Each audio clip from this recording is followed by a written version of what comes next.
Hello बच्चों, welcome to our new class. So basically पिछले class में हमने class 8 new NCERT part 1 book का चैप्टर नंबर 4 क्वाड्रिलेटरल्स स्टार्ट कर दिया था और उसमें बहुत सारे पेजेस भी हमने कंप्लीट कर लिए थे। तो आज की क्लास में हम लोग the process of finding properties पढ़ने वाले हैं।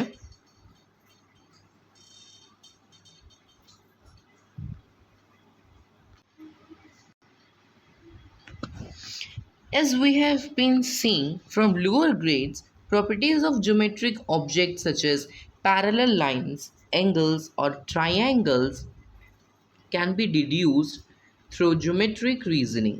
We will continue to deduce properties of special types of quadrilaterals in this chapter. इस चैप्टर में हम कुछ स्पेशल टाइप्स ऑफ क्वाड्रिलेटरल हैं उसके प्रॉपर्टीज़ को हम लोग डिड्यूस करके देखेंगे। ठीक है, जैसे कि आप लोग पहले ग्रेड्स में पढ़ चुके हैं कि ज्योमेट्रिक ऑब्जेक्ट जैसे कि पैरेलल लाइंस हो गए, एंगल्स हो गए, ट्रायंगल्स हो गए, उनके हम लोग प्रॉपर्टीज़ जो हैं उसको हम लोग डिड्यूस कर सकते हैं यूजिंग द ज्योमेट्रिक रीजनिंग। सो इस चैप्टर में भी हम लोग आगे ऐसे डिड्यूस करते रहेंगे। Once you have deduced a property of a quadrilateral, it is good to verify it with a real world quadrilateral, either the quadrilateral constructed on paper or simply on a surface having the same shape of the quadrilateral. ठीक है, एक बार आपने कैसे deduce करना है property को अगर आपने सीख लिया तो आपके लिए बहुत ही ईजी हो जाएगा कि आप रियल वर्ल्ड क्वाड्रिलेटरल्स जो हैं, चाहे वो पेपर में बने हो या फिर 3D में बने हो, आप उसके प्रॉपर्टीज़ को डिड्यूस कर सकते हैं।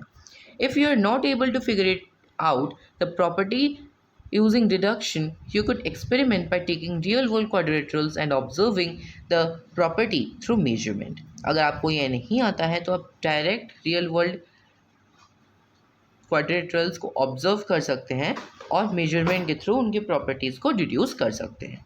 Note that these observations give useful insights about the property, but with them we can only form a conjecture, that is a statement about which we are highly confident but not yet sure if it is always holds true. इस observation जो है इनके जो properties हैं, अगर आपने ये सीख लिया तो आप सिर्फ एक कंजेक्चर को फॉर्म कर सकते हैं। जैसे कि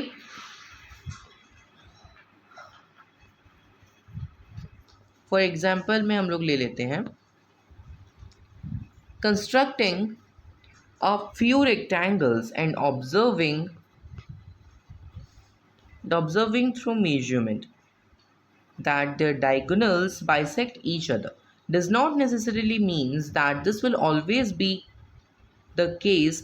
Can we be sure that 1000th rectangle we construct will also have this property? ठीक है, एग्जाम्पल के लिए हम लोग ले लेते हैं कि कंस्ट्रक्ट कीजिए आप कुछ रेक्टेंगल्स को और उनको ऑब्जर्व कीजिए उनके मेजरमेंट्स को और डायगोनल्स को कि डायगोनल्स जो है वो बाइसेक्ट कर रहे हैं या फिर नहीं। ये नेसेसरी नहीं है कि इसका मतलब ये है कि 1000 रेक्टेंगल अगर आप फॉर्म करते हैं तो उसके जो प्रॉपर्टी हैं और पहले जो रेक्टेंगल उनकी प्रॉपर्टी सेम होंगे। ठीक है, the only way we can be sure of this property is by justifying or proving the statement just as we did in deduction 2. इसका सिर्फ एक ही मेथड है निकालने का आंसर कि प्रूविंग द स्टेटमेंट, जैसा कि हमने डिडक्शन नंबर 2 में ऑलरेडी कर रखा है। ठीक है, the carpenter's problem shows that rectangles can also be defined as follows. Rectangles जो हैं, जो कारपेंटर्स का जो प्रॉब्लम था मोज़ेम्बिक्वी में, जो कि कंट्री है अफ्रीका में, कारपेंटर्स का जो प्रॉब्लम था वो यही शो करता है कि रेक्टेंगल्स जो हैं वो कैसे डिफाइन कर सकते हैं। चलिए देखते हैं रेक्टेंगल क्या है। A rectangle is a quadrilateral whose diagonals are equal and bisect each other. Simple definition. Observe how different this definition is from the earlier one. अब हमें ऑब्जर्व करना है, yet both capture the same class of quadrilaterals. दोनों का meaning जो है वो same है। Further it turns out that the first definition can be simplified. First definition जो है वो और सिंप्लीफाइड वर्जन में हमें दे सकता था बट दिया नहीं। In the earlier definition, we started that a rectangle has, first thing, once again, opposite sides of equal length, and number B, all angles equal to 90 degree. Would we be wrong if we just define a rectangle as a quadrilateral in which all the angles are 90 degree? ये आपके लिए question है, ठीक है? क्या हम गलत होंगे एक रेक्टेंगल को ऐसे डिफाइन करना कि वो एक क्वाड्रेटल है जिसके चारों साइड्स 90 डिग्री हैं? If you think that this definition is incomplete, try constructing a quadrilateral in which the angles are all 90 degree but the opposite angles are not equal. ये भी आपके लिए क्वेश्चन है. Are you able to construct such a quadrilateral? Let us prove why this is impossible. ये तो impossible है, हम सबको पता है, ठीक है? प्रूफ करते हैं. Deduction number 4. What is the shape of a quadrilateral with all the angles equal to 90 degree? ये आपके पास अभी फर्स्ट क्वेश्चन आया डिडक्शन नंबर 4 में, ठीक है? Consider a quadrilateral ABCD with all angles measuring 90 degree. हम लोग एक ऐसे क्वाड्रिलेटरल को देखेंगे जिसके क्या एंगल्स जो हैं वो 90 डिग्री हो रहे हैं, ठीक है? जैसा कि आपको यहाँ पर पिक्चर में दिया गया है, यहाँ पर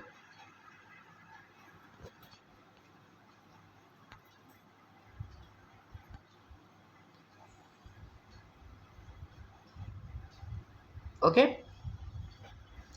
so join B and D. B and D को हम लोग क्या करेंगे, ज्वाइन कर देंगे. B एंड D को हम लोग ज्वाइन कर दिए. ट्राइंगल BAD यानी कि ये वाला ट्राइंगल जो है, ठीक है, एंड DCB यानी कि ये वाला जो ट्राइंगल है सेम कॉन्ग्रुएंट, ये दोनों कॉन्ग्रुएंट है, ठीक है? Can we justify this claim? Two equalities can be directly seen in the triangles. What can we say about angle 1 and 2? Angle 1 and 2 के बारे में हम लोग क्या क्या कह सकते हैं? Recall that we tackled a very similar problem in the deduction number 2. We can use the same reasoning here. जैसे कि हमने डिडक्शन नंबर 2 में भी देखा था, हम लोग सेम रीजनिंग को यहाँ पर भी यूज़ कर सकते हैं, ठीक है?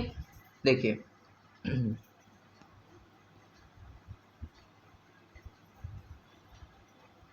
okay,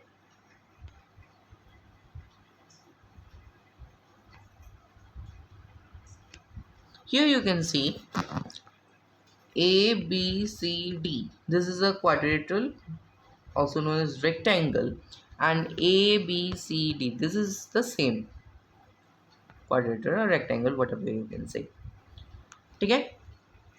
ये उसका डायगोनल है. अब हमें यहाँ पर करना क्या है,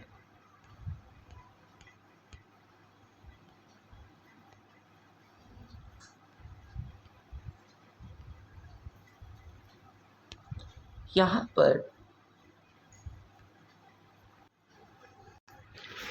पर आप देख सकते हैं ये 90 डिग्री फॉर्म कर रहा है, ठीक है? अब डायगोनल है ये, यानी कि उसको 90 डिग्री जो है उसको डिवाइडेड बाय 2 कर दिया, तो ये angle 1 is equals to 45 and this is also 45, ठीक है? समझ में आ गया? अब वैसे ही यहाँ पर भी आपको दिया गया है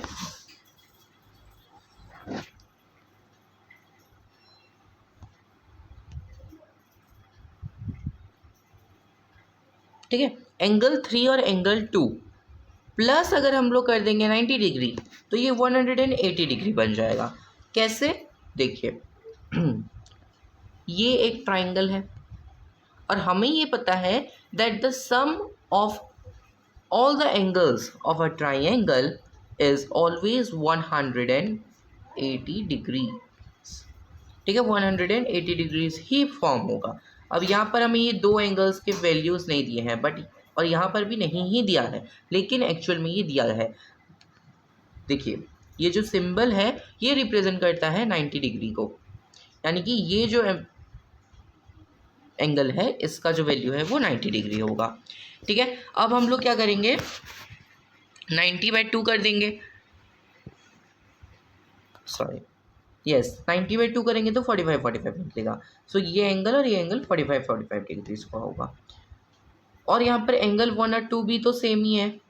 दस by the AAS congruence condition, AS यानी कि angle angle side congruence condition, triangle BAD and triangle DCB are equal. Therefore, AD is equals to CB and DC is equals to DA, since these are corresponding sides of congruent triangle. ठीक है? Is it wrong to write angle BAD and angle CDB like this? Why? Thus, we have established if all the angles of a quadrilateral are right angles, then the opposite sides have equal lengths. Therefore, the quadrilateral is a rectangle. ठीक है? Thus, a rectangle can simply be defined as follows. चलिए देखते हैं कैसे follow कर सकते हैं। अब यहाँ पर आ जाते हैं प्रॉपर्टीज। रेक्टेंगल, ठीक है, rectangle is a quadrilateral in which the angles are all 90 degree. Let us list the properties of a rectangle. एक rectangle एक ऐसा quadrilateral है जिसके सारे जो angles हैं वो 90 डिग्री होंगे। प्रॉपर्टी नंबर 1 आ जाता है यहीं पर ही। Property number 1, all the angles of a rectangle are 90 degree, सही है। And property number 2, the opposite sides of a rectangle are equal. कैसे देखते हैं,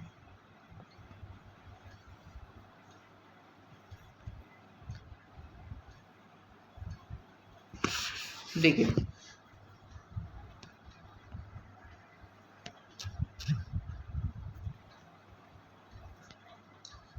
यहां पर आप देख सकते हैं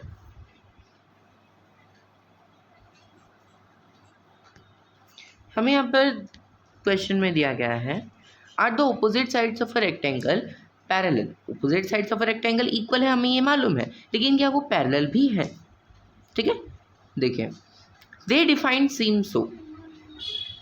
This fact can be justified using one of the transversal properties. Notice that AB acts as a transversal to AD. यहाँ पर जो ये AB है ये ट्रांसवर्सल की तरह एक्ट कर रहा है A और D के बीच में, ठीक है, एंड B एंड C के बीच में। इसके बीच में नहीं कर रहा है, इन दोनों के बीच में कर रहा है।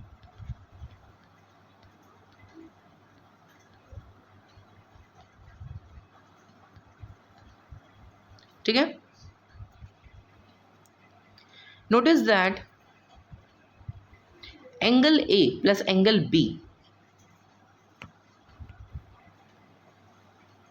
Angle A plus angle B is equals to 90 degree plus 90 degree, which is equals to 180 degree. Yes, obviously, when the sum of the internal angles on the same side of the transversal is 180 degrees, the lines are parallel. We can use this fact to conclude that the lines AD and BC are parallel, which we represent as AD parallel to BC like this. यानी कि parallel का जो sign होता है वो कुछ इस तरीके से होता है। Can we similarly show that AB is parallel to DC? AB is parallel to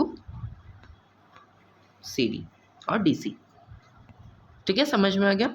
अब चलते हैं प्रॉपर्टीज पर। Property number 3, the opposite sides of a rectangle are parallel to each other. And property number 4, the diagonals of a rectangle are of equal length and they bisect each other. ये दो हो गए दो properties. पहला property हमारा, third number property क्या है कि तो ऑपोजिट साइड्स ऑफ रेक्टेंगल है वो पैरेलल है ईच अदर से। और फोर्थ नंबर प्रॉपर्टी क्या है कि जो डायगोनल्स है एक रेक्टेंगल के वो इक्वल लेंथ के हैं और वो दोनों एक दूसरे को बाइसेक्ट कर रहे हैं, ठीक है। अब हम लोग चलते हैं एक स्पेशल रेक्टेंगल की ओर, not a quadrilateral, a special rectangle. ठीक है, स्पेशल रेक्टेंगल हम कैसे बोल सकते हैं? देखिए यहाँ पर आपको 4 फिगर्स दिए गए हैं। There are 4 figures given in this book। ठीक है, हमें इसमें से देखना है कि कौन कौन से जो रेक्टेंगल्स हैं वो क्वाड्रिलेटरल, सॉरी कितने जो क्वाड्रिलेटरल है वो रेक्टेंगल्स नहीं है। ठीक है,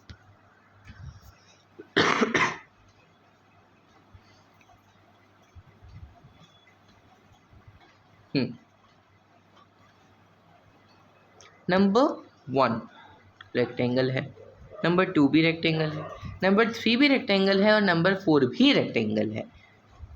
ठीक है, all these quadrilaterals are rectangles including number 4 also. How? Quadrilateral 4 is a rectangle because all its angles are 90 degree. However, it is a special kind of rectangle with all the sides of equal length. We know that this quadrilateral is also called as square.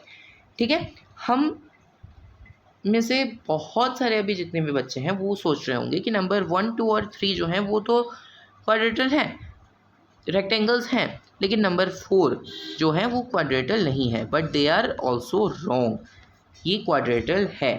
ठीक है, 4th number जो है वो भी एक quadrilateral है। कैसे? देखिए, हमने प्रॉपर्टी नंबर 1 में पढ़ा था कि रेक्टेंगल जो है उसका चारों साइड्स 90 डिग्री होने चाहिए। यस, यहाँ पर है, तो फिर ये कैसे रेक्टेंगल नहीं हुआ? यस, ये एक रेक्टेंगल है। यस, ये स्क्वायर भी है, लेकिन ये क्वाड्रेटल जो ज़रूर है। ठीक है, हम इसको स्क्वायर भी बुलाते हैं, हम इसको रेक्टेंगल भी बुला सकते हैं, लेकिन हम इसको स्क्वायर ही बुलाते हैं। यही चीज़ आपका यहाँ पर दिया गया है। ठीक है, square, a square is a quadrilateral in which all the angles are equal to 90 degree and all the sides are of equal length. एक स्क्वायर जो है ये एक ऐसा टाइप ऑफ रेक्टेंगल है जिसके चारों साइड्स, चारों एंगल्स जो हैं वो 90 डिग्री के होने चाहिए और इसके हर एक साइड वो इक्वल होने चाहिए लेंथ में। इसलिए every square is also a rectangle, but clearly every rectangle is not a square. ठीक है, हर एक स्क्वायर रेक्टेंगल है, लेकिन हर एक रेक्टेंगल स्क्वायर नहीं है। जैसे कि आप लोग यहाँ पर देख सकते हो कि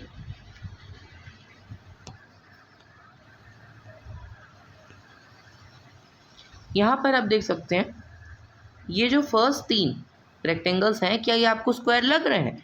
नहीं, लेकिन ये जो लास्ट वाला फिगर दिया गया है ये एक रेक्टेंगल भी है और एक स्क्वायर भी है। इसीलिए all the squares are also rectangles, but not all the rectangles are square। ठीक है,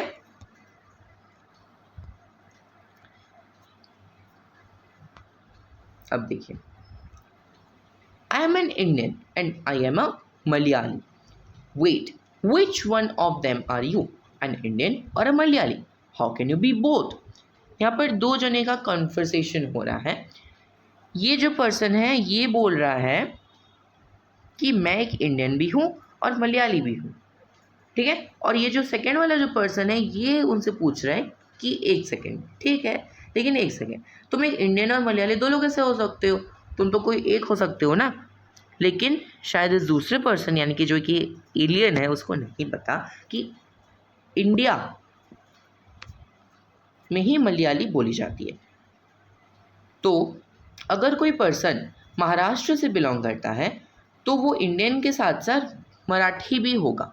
अगर कोई पर्सन उड़ीसा से बिलोंग करता है तो वो पर्सन इंडियन के साथ साथ उड़ीसी भी होगा, उड़ीसा निवासी भी होगा। वैसे ही this relation can be pictorial represent as Venn diagram. हमने जो ऊपर जो स्क्वायर्स के बारे में पढ़ा इसी से रिलेटेड है ये। ठीक है, वेन डायग्राम से हम लोग इसको रिलेट कर सकते हैं। We have seen this drawings और diagrams before. In a Venn diagram, a set of objects is represented as points inside a closed figure. Typically, these closed curves are ovals or circle. Venn diagram क्या है? ये एक ऐसा set of objects है जो कि represent करता है पॉइंट्स को एक क्लोज्ड कर्व के अंदर। और ये क्लोज्ड कर्व जो है वो ओवल्स भी हो सकते हैं और सर्कल्स भी हो सकते हैं। जैसे कि हम लोग एग्जाम्पल के हिसाब से ले सकते हैं,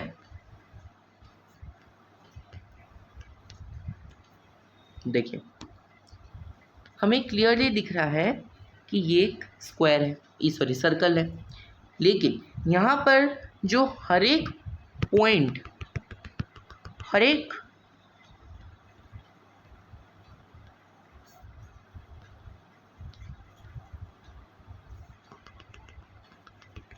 डॉट जो है वो एक स्क्वायर को रिप्रेजेंट करता है। यही है वेन डायग्राम का मैजिक। ठीक है, each point in this region represents a square thereby covering all the possible squares. Since every square is a rectangle, the Venn diagram representation of these two sides would be as follows. ठीक है, आप देख सकते हो यहाँ पर ये square है, इस सर्कल के अंदर अंदर जितने भी डॉट डॉट्स हैं वो स्क्वायर हैं, लेकिन इस ओवल के अंदर अंदर जितने भी डॉट्स हैं वो सब एक रेक्टेंगल ही है। ठीक है, let us consider the carpenter's problem again. If the wooden strips have to be placed such that the thread passing through their end points forms a square, what must be done? यहाँ पर आपसे पूछा गया है कि carpenter का problem हम लोग वापस से रिपीट करते हैं। एक वुडन स्ट्रिप्स है लाइक दिस। ठीक है, अगर हम एक धागा लेंगे, थ्रेड लेंगे और इसके चारों तरफ ऐसे घुमाएंगे तो वो स्क्वायर या फिर एक स्क्वायर होना चाहिए। ठीक है, पिछले वाले केस में हमने ये समझा था एक स्क्वायर को कैसे कंस्ट्रक्ट करते हैं। ठीक है, कारपेंटर्स का जो प्रॉब्लम है वो एक रेक्टेंगल का प्रॉब्लम था पहले, लेकिन अब ये स्क्वायर का भी प्रॉब्लम हो गया। देखिए, we have seen that to get a quadrilateral with all angles 90 degree, the diagonals have to be drawn such that they are equal lengths and they bisect each other. ठीक है, bisect करना चाहिए और equal length के होना चाहिए, तभी वो 90 डिग्री हर एक एंगल्स फॉर्म होगा। What more need to be done to get equal side length as well. ठीक है, यहीं पर ही हमारा आ जाता है deduction number 5।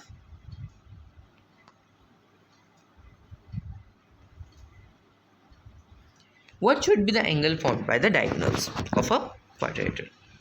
The angles between the diagonals can be found using the notion of congruence. Notion of congruence के हेल्प से हम diagonals को found कर सकते हैं।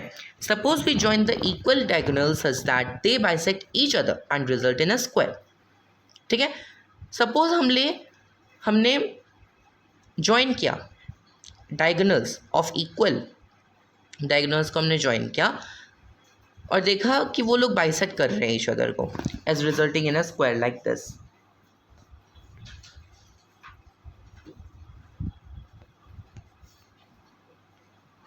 ओके, लेट अस लेवल the square A B C D. इसको हमने A B C and D में लेबल कर दिया। Okay, to find the angle formed by the diagonals, what are the two triangles we should consider for congruence? By the SSS condition for congruence, angle BOA and angle BOC। ठीक है, यहाँ पर angle BOA angle BOC दोनों equal है। ठीक है, can this B used to find the angles BOA and BOC formed by the diagonals? Since these angles are corresponding parts of congruent triangle, they are equal. Further, these angles together form a straight angle. So BOA plus BOC is equals to 180 degree. यहाँ पर हमने साफ साफ देखा, book हमें ये साफ साफ कहना चाहता है। देखिए, ये एक ट्राइंगल है और ये उसका मिड पॉइंट है। इस ट्राइंगल और इस ट्राइंगल का ये कॉमन साइड है। ठीक है, तो अब ये कॉमन साइड हो गया है तो एंगल BOA और BOC, एक सेकेंड, ये वाला जो पार्ट है BOA and BOC is equals to 80 degree होगा अगर हम लोग प्लस करेंगे तो। This shows that the diagonals of a square bisect each other at right angles. ठीक है, ये हमें शो करता है कि जो स्क्वायर के जो डायगोनल्स हैं वो बाइसेक्ट करते हैं ईच अदर को at right angles. This means that the diagonals have to be drawn such that they are of equal lengths and bisect each other at right angles. Since the endpoints of the diagonals uniquely determine the vertices of a quadrilateral, we will get a square when the diagonals are joined this way. ठीक है, तो अगर हम लोग diagonals को इसी तरह join करते रहे तो हमको एक स्क्वायर मिलेगा। अब हम लोग पढ़ते हैं प्रॉपर्टीज ऑफ स्क्वायर को। Since a square is a special type of rectangle, all the properties of a rectangle hold true for a square. जैसे कि हमने पिछली बार पढ़ा था कि एक जो रेक्टेंगल है वो एक स्पेशल टाइप ऑफ एक जो स्क्वायर है वो एक स्पेशल टाइप ऑफ रेक्टेंगल है। सो उसके ऑल जो प्रॉपर्टीज़ हैं वो स्क्वायर के भी सारे प्रॉपर्टीज़ के साथ मैच करेंगे, जैसे कि आपको यहाँ पर दिया गया है। ठीक है, Property 1, all the sides of a square are equal to each other. Property number 2, the opposite sides of a square are parallel to each other. Property number 3, all the angles are of 90 degree. Property number 4, the diagonals of a square are of equal length and they bisect each other. There is one more special property of a square. What is that? उसको भी हम लोग पढ़ लेते हैं। Property number 5, the diagonals of a square divide the angles of the square into equal halves. This can be also expressed as the diagonals of a square bisect the angles of a square. ठीक है, यहाँ पर हमें 5 number property में दिया गया है कि जो डायगोनल्स हैं स्क्वायर के वो